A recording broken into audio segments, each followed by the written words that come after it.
Hi, it's Greg Archer with MovieWeb. Hey, Greg. Oh, Hello, I hope you both get Emmy nominations because this is such an extraordinary series, so congratulations. Well, thank you thank you. very much. It's just you guys are like the first people we've spoken to about it, so Yes. we've got that. It's wonderful to hear good response. Beautiful, beautiful. Well, Eddie, the shape-shifting, the physicality here, the prosthetics, was this kind of the actor's dream role for you? Yeah, I mean it's an actor's playground. The whole series was kind of the dream, and I think when you're a kid and you get into acting, moving as far away from yourself as possible is what intrigues. And with this, I just got a palette of brilliant prosthetic artists, wonderful costume designers, working with brilliant dialect language coaches, and the thing at the core of it was that in order for this contemporary version of the Jackal to work, he has to be a pretty adept actor.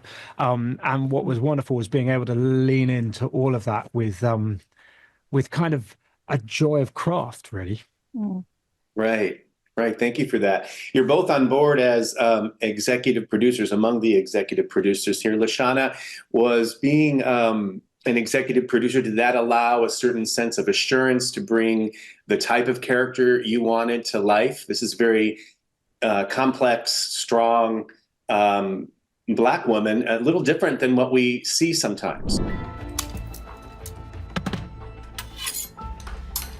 I took this with me through customs this morning. I had no idea I was bringing a sniper rifle with me, and neither did security. It's a prototype.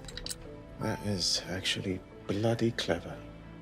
The sniper took the weapon he used to kill Fest with him, and this is how he did it. Definitely for Bianca, but also just in general for all of the. Naturally, I work. I want to represent women as best as I can, no matter how complicated their narratives are.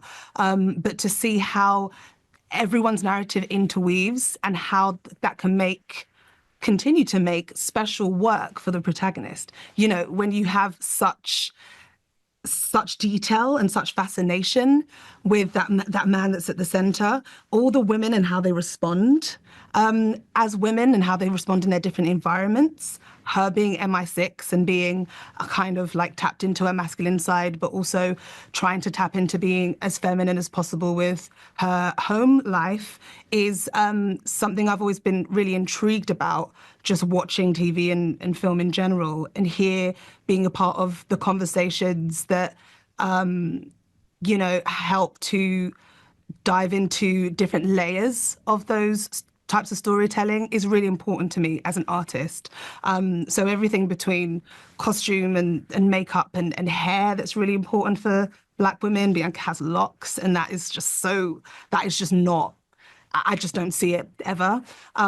Is if sometimes it's a stretch when you aren't on the producing team and you're having conversations that you hope will land, but because there's already a team set, they're not necessarily going to utilize those ideas. But here it's such a collaboration, and we were able to dive into the granular that helped to tell bigger stories and influence the industry, hopefully, in different ways that just give more of a fighting chance for expansive ideas to land in screen.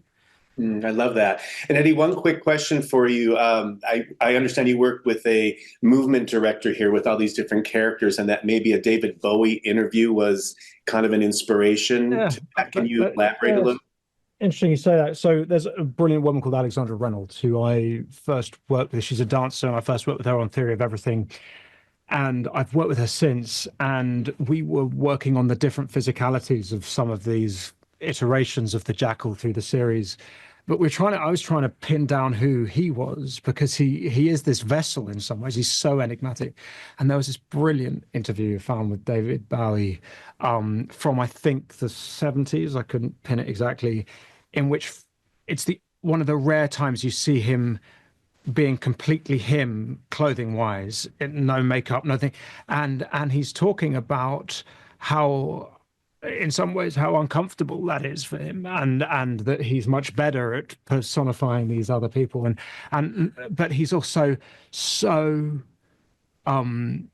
enigmatic and so captivating and so quietly spoken in this interview that you were completely drawn into him. And so that I used that as it was something I kept going back to in many ways. Beautiful, beautiful. Well, you're both fantastic in this, and it's such a great series. Congrats, and thank you for your time today, really. Thank you.